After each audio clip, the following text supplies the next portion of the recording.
2024년 1월 1일 월요일 태초에 말씀이 계시니란 제목으로 요한복음 1장 1에서 18절의 말씀입니다. 사랑의 하나님 감사합니다. 23년을 보내고 24년을 우리에게 허락하시니 감사합니다. 이 시간에 또한 우리에게 말씀 묵상의 시간을 주심에 더욱 감사를 드립니다. 이 시간을 통하여서 하나님의 말씀이 들리고 복음이 들리길 원합니다. 구속사의 말씀이 깨달아질 수 있는 은혜를 주시옵소서. 오늘 주시는 이 말씀이 제게 주시는 하나님의 음성으로 들을 수 있도록 성령님 도와주시옵소서.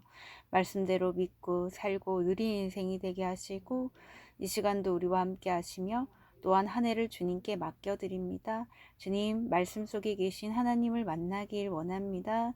주님 말씀하여 주시옵소서. 듣겠습니다. 감사드리옵고 예수님의 거룩하신 이름으로 기도드립니다. 아멘.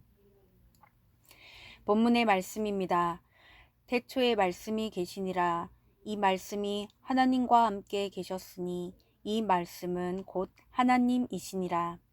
그가 태초에 하나님과 함께 계셨고 만물이 그로 말미암아 지은 바 되었으니 지은 것이 하나도 그가 없이는 된 것이 없느니라. 그 안에 생명이 있었으니 이 생명은 사람들의 빛이라. 빛이 어둠에 비치되 어둠이 깨닫지 못하더라. 하나님께로부터 보내심을 받은 사람이 있으니 그의 이름은 요한이라. 그가 증언하러 왔으니 곧 빛에 대하여 증언하고 모든 사람이 자기로 말미암아 믿게 하려 함이라.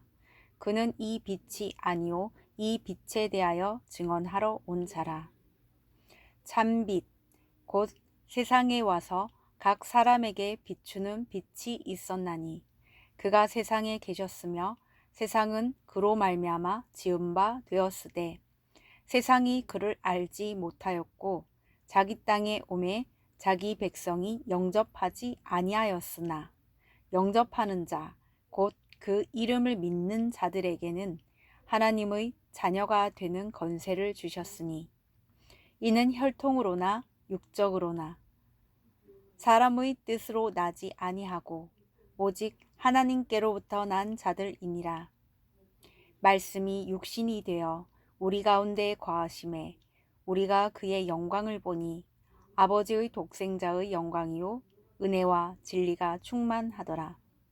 요한이 그에 대하여 증언하여 외쳐 이르되 내가 전에 말하기를 내 뒤에 오시는 이가 나보다 앞선 것은 나보다 먼저 계심이라 한 것이 이 사람을 가리킴이라 하니라.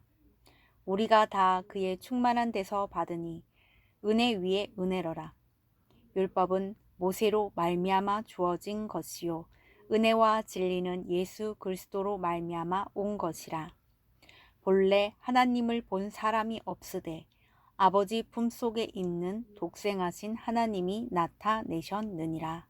아멘. 도움말입니다. 태초에는 시간과 공간이 창조되기 이전에를 말합니다. 영접하다는 여기서는 그리스도를 전인격적으로 받아들이다는 뜻입니다. 혈통은 같은 핏줄로 이어진 계통입니다. 육정은 육체적 욕망을 말합니다.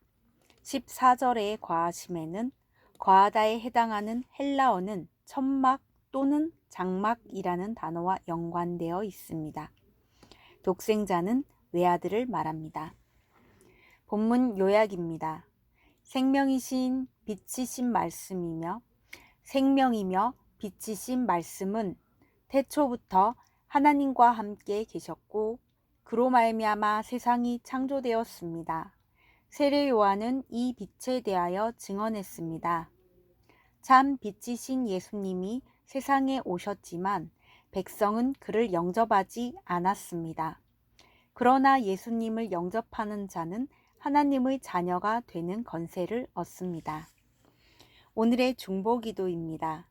주를 믿는 교사들이 이 땅에서 빛의 역할에 충실하여 빛 대신 예수를 증언하는 사명을 감당하게 하옵소서. 아멘. 본문 해설입니다. 첫 번째, 생명이자 빛이신 예수님. 1에서 8절의 내용입니다. 예수 그리스도는 태초부터 하나님과 함께 계신 말씀입니다. 모든 생명의 근원이신 예수님은 죄 때문에 하나님을 떠나 혼돈과 공허와 흑암 가운데 있는 세상에 진리의 빛으로 오셨습니다. 하지만 아직도 많은 사람이 어둠에 속하여 그 빛을 보지 못하고 있습니다. 세례 요한은 세상의 빛으로 오신 예수님을 사람들에게 증언하고자 보내심을 받았습니다. 하나님께로부터 보내심을 받은 나 또한 생명이자 빛 대신 예수 그리스도를 이 땅에 전하기 위한 사명을 갖고 있습니다. 적용 질문입니다. 내가 빛 대신 예수님을 소개하고 전해야 할 사람은 누구입니까? 두 번째, 자녀가 되는 건세 9에서 13절의 내용입니다.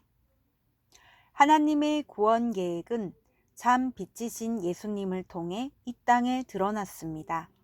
하지만 사람들은 예수님을 알지 못해 마음에 받아들이지 않았습니다. 오히려 예수를 배척하고 십자가에 못 박기까지 함으로 하나님의 자녀가 되는 특권을 거절했습니다. 예수님을 내 인생의 주인으로 모시는 자는 하나님의 자녀, 곧 그리스도와 함께한 상속자입니다. 이는 그분을 믿고 따르기로 한 모든 사람에게 베푸시는 선물이며 은혜입니다. 하나님은 나의 아버지가 되시며 나는 하나님께로부터 난 자입니다. 적용 질문입니다. 하나님의 자녀로서 내가 오늘 감당해야 할 빛의 역할은 무엇입니까? 세 번째, 독생자의 영광 14에서 18절의 내용입니다.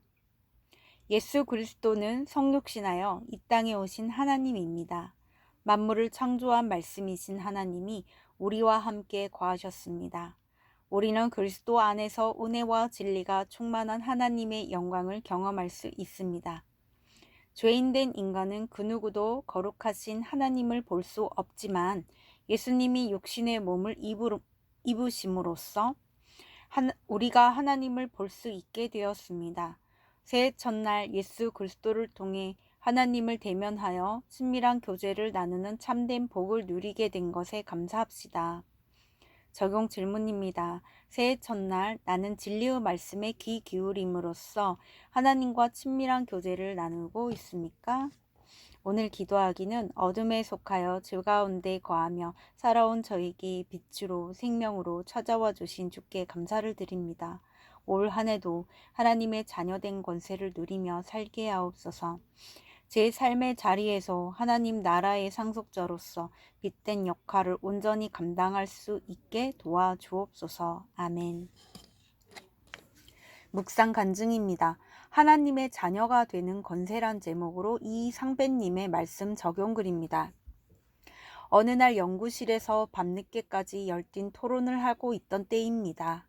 둘째 누나가 전화해서 이 인간이 이젠 때리기까지 한다며 울먹였습니다. 저는 바로 누나 집으로 달려갔습니다. 그리고 당황하여 어쩔 줄 모르는 매형에게 형님 이건 아니죠 하고는 누나와 돌이 갓 지난 조카를 데리고 나왔습니다. 그 다음날 저와 아버지는 조금의 망설임도 없이 법원에 가서 둘째 누나의 이혼을 단행했습니다. 어둠에 갇혀 제가 누나와 조카에게 얼마나 크고 깊은 상처를 남겼는지 그때는 미처 깨닫지 못했습니다. 그렇게 누나의 이혼을 종용한 저도 결혼한 지 5년 만에 이혼을 했습니다. 그 후 지인의 전도로 교회를 나가게 된 아내는 큐티를 하면서 이혼으로 가정을 깨뜨린 것을 회개했습니다. 그리고 공동체의 권면에 따라 저와 재결합하는 적용을 했습니다. 이혼으로 흩어져 어둠에 갇혀있던 저희 가정에 예수님이 오셔서 참빛을 비춰주신 것입니다. 그러나 저는 9년 동안 교회에 출석하지 않았습니다. 그러다 아들이 대학에 합격한 날 교회에 같이 가는 게 선물이라는 아이의 말에 교회를 다니게 되었습니다. 이후 목사님의 설교와 성도들의 간증이 나팔 소리처럼 들려 세례를 받고 예수님을 영접하니 하나님의 자녀가 되는 권세를 얻었습니다.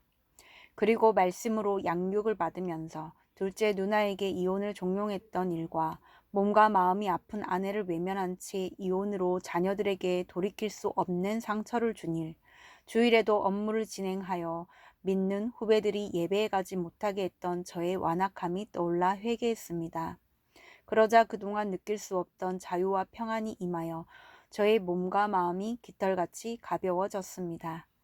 이제는 빛 대신 예수님을 알지 못하는 이들에게 주님을 증언하는 자가 되어 그들과 함께 은혜 위에 은혜를 누리게 되길 기도합니다. 이분에 적용하기는 둘째 누나에게 큐티인 정기 구독권을 선물하고 일주일에 한 번씩 전화하여 말씀을 전하겠습니다. 날마다 말씀 묵상을 통해 드리는 기도를 기록하여 나의 큐티 기도 노트를 만들겠습니다. 입니다.